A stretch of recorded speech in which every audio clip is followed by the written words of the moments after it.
Right. Venkat గారు ఉన్నారు, Hyderabad parents association president కూడా మనతో పాటు జాయిన్ అయ్యారు. వెంకట్ గారు గుడ్ మార్నింగ్. మార్నింగ్ అండి. ఫస్ట్ ఆఫ్ ఆల్ ఏంటంటే పేరెంట్స్ ఎక్కడున్నా సరే ఖచ్చితంగా ఇది మంచి సంఘటన, మంచి ఒక విప్లవాత్మకమైన నిర్ణయంగా భావించాలి మనము. ఎందుకంటే అసలు మాట్లాడని పరిస్థితుల్లో ఈరోజు పేరెంట్ మాట్లాడండి. ప్రధానంగా మీరు ఇంతకుముందు చెప్పినట్టు ఫీ రెగ్యులేషన్ కమిటీ అన్నారు. ఇంతకు ముందు తిరుపతిరావు కమిటీని పబ్లిక్ చేయలేదు కాబట్టి ఎటువంటి 10% పెంచుకోవాలన్న అంశం అనేది పుట్టలేదు. రెండోది, ఇప్పుడున్న తెలంగాణ ఎడ్యుకేషన్ కమిషన్ కూడా ఎడ్యుకేషన్ కమిషన్ కి చట్టబద్ధత గురించి అసెంబ్లీలో ఒక సమావేశం నిర్ణయించి అందులో we were part of that formulation. Hyderabad school parents association ని ఇన్వైట్ చేయడం జరిగింది. మేము వెళ్ళి మా సజెషన్ సూచనలు ఇచ్చాం. సో ఇక్కడ ఇంతకుముందు ఒక పేరెంట్ పాపం మాట్లాడుతూ చాలా మంది పేరెంట్స్ కి తెలియదు, they are unaware of it. ఎటువంటి చట్టం లేదు, రెగ్యులేషన్ కి సంబంధించిన చట్టాలు లేవు ఈ రాష్ట్రంలో. ఇప్పుడున్న ముఖ్యమంత్రి గారి కింద ఉన్న శాఖ ఇది. దీని మీద తెలంగాణ ఎడ్యుకేషన్ కమిషన్ పెట్టి కొన్ని చేస్తారనే ఒక వాగ్దానం వేయడమే తప్ప ఇంకా అడుగు ముందుకు పడలేదు.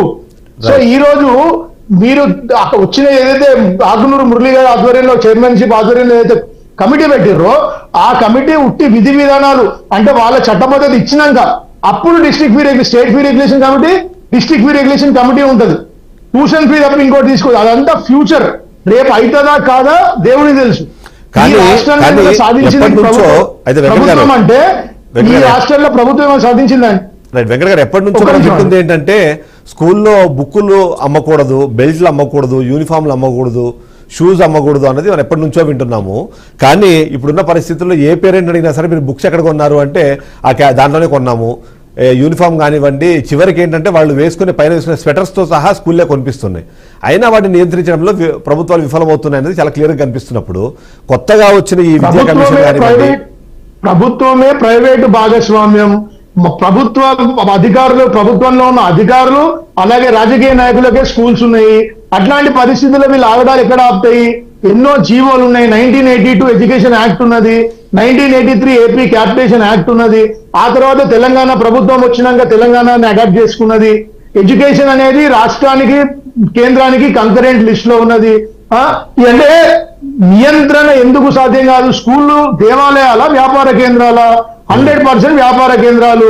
వచ్చే జనరేషన్ లో ఇంకో 5 సంవత్సరాల తర్వాత కట్టింగ్ స్కూల్ అనే చేసుకోవాలి, జెనెటికల్ మార్పులు స్కూల్ అనే చేసుకోవాలి. మీ పెళ్లి కూడా స్కూల్లోనే డిసైడ్ చేస్తారు. మీకు సచిన్ టెండూల్కర్ కావాలన్నా, విరాట్ కోహ్లీ కావాలన్నా, రామానుజం కావాలన్నా వాళ్ళే సెలెక్ట్ చేసి వాళ్ళే క్లోనింగ్ చేస్తారు.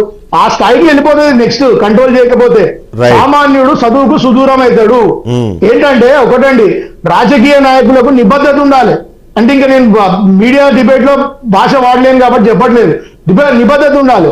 మీరు ఉచితాలు మాకు బియ్యం ఎందుకండి? మాకు చదువు చెప్పండి. ఉచిత విద్య, ఉచిత వైద్యం అండి. మిగతా పేరెంట్స్ రోడ్డు మీద వచ్చి అడిగేదాకా డియో ఏం చేస్తున్నారండి? ఇంతకుముందు స్కూల్ వెంకట్ గారు ఒకసారి ఇక్కడ ఇంటరప్ట్ చేస్తాను. నేను మిమ్మల్ని ఒకసారి ఇంటరప్ట్ చేస్తాను. స్కూల్ దగ్గర నుంచి మా ప్రతినిధి అక్కడ నుంచి వాళ్ళ పేరెంట్స్ మాట్లాడే ప్రయత్నం చేస్తారు. ఒకసారి తన దగ్గరికి వెళ్దాము. సంజన, మనం చూస్తున్నాము పేరెంట్స్తో పాటు పేరెంట్స్ అసోసియేషన్స్ కూడా చాలా ఆగ్రహాన్ని అయితే వ్యక్తం చేస్తున్న పరిస్థితి మనకు కనిపిస్తుంది. అసలు ఏంటి అక్కడ? ఇప్పుడు సిఏ గారు మాట్లాడిన దాని ప్రకారము ప్రస్తుతానికి ఇక్కడ ఎలాంటి ఆందోళన లేదు, వాళ్ళు బయట ఉంటే ఇప్పుడు వాళ్ళ లోపల పంపించామంటున్నారు. అసలు ఏం జరుగుతుంది అక్కడ? యాక్చువల్గా రోడ్ మీద గొడవ చేశారు. ఇప్పటి వరకు పేరెంట్స్ గొడవ చేశారు, మేనేజ్మెంట్ ప్రాపర్ రెస్పాన్స్ ఇవ్వట్లేదని. బట్ రోడ్ మీద వద్దండి, ట్రాఫిక్ అంతా జామ్ అవుతుంది, మీరు మేనేజ్మెంట్ తో మాట్లాడుకోండి అని చెప్పేసి వారందరినీ కూడా బయటకు పంపించారు. సో ప్రస్తుతం మనతో పాటు కొంతమంది పేరెంట్స్ ఉన్నారు, వారితో మాట్లాడు. నమస్తే అండి. సో మేనేజ్మెంట్ ఎటువంటి రెస్పాన్స్ ఇచ్చారు? అసలు మీరు మార్నింగ్ నుంచి స్ట్రైక్ చేస్తున్నారు. మార్నింగ్ నుండి ఎలాంటి 5 టైమ్స్ వచ్చారు ఇప్పుడు ఇక్కడ. 5 టైమ్స్ ఎట్లాంటి రెస్పాన్సిబిలిటీ లేదు, రెస్పాన్స్ కూడా ఇవ్వట్లేదండి మాకు. పేరెంట్స్ అంటే నెగ్లిజెన్స్ బాగా ఉంది, మీరేమన్నా చేసుకోండి అని ఒక లాంటి ఇది ఉంది వాళ్ళందరికీ, మేనేజ్మెంట్ అందరికి. సో ఇప్పుడు ఫర్దర్ గా పే చేయకపోతే మీ పిల్లల్ని ఇబ్బంది పెట్టడం అటువంటిది ఏమైనా చేశారు? ఇప్పుడు ఆల్రెడీ అన్ని స్కూల్స్ లో అడ్మిషన్స్ అయిపోయాయండి. మాకు డిసెంబర్ లో చెప్పి ఉంటే కనుక మేము వేరే స్కూల్స్ జాయిన్ చేసుకునే వాళ్ళము. కరెక్ట్ ఫిబ్రవరిలో చెప్పారు. ఇప్పుడు ఏ స్కూల్స్ లో కూడా మాకు అడ్మిషన్స్ దొరకట్లేదు. అడ్మిషన్స్ అన్ని క్లోజ్ అయిపోయి వీళ్ళు ఏం చేయలేరు, మనల్ని ఇదే స్కూల్లో ఉంచుతారు, పే చేస్తారు. ఇప్పటి వరకు అయితే పిల్లలకి ఏమనలేదు. తర్వాత పిల్లల అక్నాలెడ్జ్మెంట్ సైన్ పెట్టాలని చాలా ఇబ్బంది పెడుతున్నారు. వాళ్ళు రోజు ఇంటికి వచ్చి ఏడుస్తున్నారు. కానీ మేము అగ్రి అయితే ఒకసారి మేము సైన్ పెడితే మా అగ్రి అయినట్టు, పే చేయాలి కంపల్సరీ. పిల్లల టెస్ట్ కి ఫీజ్ కి లింక్ పెట్టారు. సో టెస్ట్ పెడితే మీరు అగ్రీ అయినట్టే. అంతే. సో కంపల్సరీ పే చేయాలి. 30% కి మీరు అగ్రీ అయినట్టు. అందుకే మేము సైన్ పెట్టలేదు. చాలా మంది చిన్న పిల్లలు తెలియక ఏడుస్తుంటే వాళ్ళ ఏడుపు చూడలేక చాలా మంది పేరెంట్స్ పెట్టారు. చాలా అంటే కొంచెం హైయర్ సెక్షన్ ఉన్న వాళ్ళకి మేము పెట్టలేదండి, చిన్న పిల్లలకి కాబట్టి వాళ్ళు ఏడు చూడలేక పెట్టారు. పాపలు ఏం చదువుతున్నారు ఇక్కడ? 5th క్లాస్ ఒక పాప, యూకేజీ ఒక పాప చదువుతుంది. సో ఎంత పెంచారు అసలు వాళ్ళకి? 33%, 33,000 పెంచారు ఈచ్, 40%. ఓకే. సో మీ పిల్లలు ఏం చదువుతున్నారండి ఇక్కడ? 2nd క్లాస్ 5th క్లాస్ అండి. నేను సింగిల్ పేరెంట్ యాక్చువల్లీ. అయితే వీళ్ళ మంచి స్కూల్లో చదవాలని చెప్పి ఇక్కడ వేసాను. కానీ లాస్ట్ ఇయర్ చిన్న పాపని అడ్మిషన్ చేశాను. కానీ ఇప్పుడు మళ్ళీ సడన్గా మళ్ళీ ఇంకో స్కూల్లో మార్చాలంటే కష్టం కదా అడ్మిషన్స్. ఇప్పుడు ఈ టైంలో ఇప్పారు వాళ్ళు. ఇప్పుడు ఇంకో దాంట్లో ఇవ్వాలంటే లక్షలు పే చేయాలి కదా, ఎక్కడి నుంచి చేస్తాం చెప్పండి. పిల్లలు చదువు ఆగిపోతున్నాయి, మీరు బాధపడుతున్నారు. అదే ఇప్పుడు దొరకాలి కదా, వేరే దాంట్లో అడ్మిషన్స్ కూడా దొరకాలి కదా, దొరకవు కదా. సో తప్పకుండా అండి మీరు బాధపడకండి. బీఆర్కే తప్పకుండా సపోర్ట్ చేస్తోంది, ఈ ఇష్యూని తీసుకెళ్తుంది. సో అధికారుల దృష్టికి తీసుకెళ్తుంది, విద్యా కమిషన్ దృష్టికి. మనం చూసుకున్నట్టయితే పేరెంట్స్ చూస్తున్నాం, మనం ఏడుస్తున్న పరిస్థితి. సో ప్రతి ఇయర్ ఎక్కడెక్కడ స్కూల్ మార్చాలి. సో స్కూల్ టెస్ట్లకి ఫీజుకి లింక్ పెట్టారు. సో ఎకనామిక్స్ టెస్ట్ ఏదైతే ఉందో దానికి పే చేస్తే కనుక వీళ్ళు అగ్రీ చేసినట్టు. సో దానికి వీళ్ళు పే చేయమని చెప్పి అంటున్నారు. సో వన్స్ పే చేస్తే కనుక పే చేయాలి. లోపల ఉన్నారు, లోపల వెళ్ళి మేనేజ్మెంట్ తో మాట్లాడుతున్నారు. ఎస్, ఒకసారి లోపలికి వెళ్ళండి మీరు. ఒకసారి లోపలికి వెళ్ళండి, అసలు అక్కడ ఏం జరుగుతుందో ఒకసారి చూపించే ప్రయత్నం చేయండి. ఒకసారి మరొకసారి నేను శేఖరరావు గారి దగ్గరకు ఒకసారి వెళ్తాను. శేఖరరావు గారు, లోపల మనం చూద్దామండి విజువల్స్.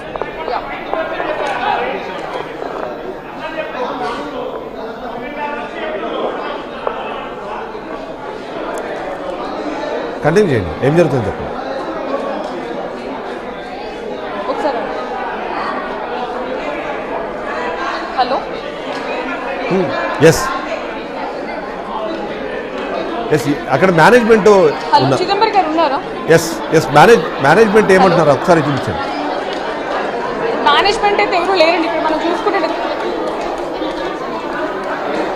సో మేనేజ్మెంట్ అయితే ఎవరు లేరండి ఇప్పటికి, ఎవరు రాలేదు. ప్రాపర్ యాక్షన్ తీసుకోవడానికి ఎవరు లేరు. వీళ్ళందరూ బయట రోడ్ మీద గొడవ జరుగుతుంది, ట్రాఫిక్ జామ్ అవుతుందని చెప్పేసి లోపలికి పంపించారు. సో మేనేజ్మెంట్ రావడానికి ఇంకా టైం పడుతుందంట. ఓకే రైట్, ఒకసారి ఎస్ ఆ పేరెంట్తో మాట్లాడించండి. పేరెంట్స్ ఏమంటున్నారు అసలు? యా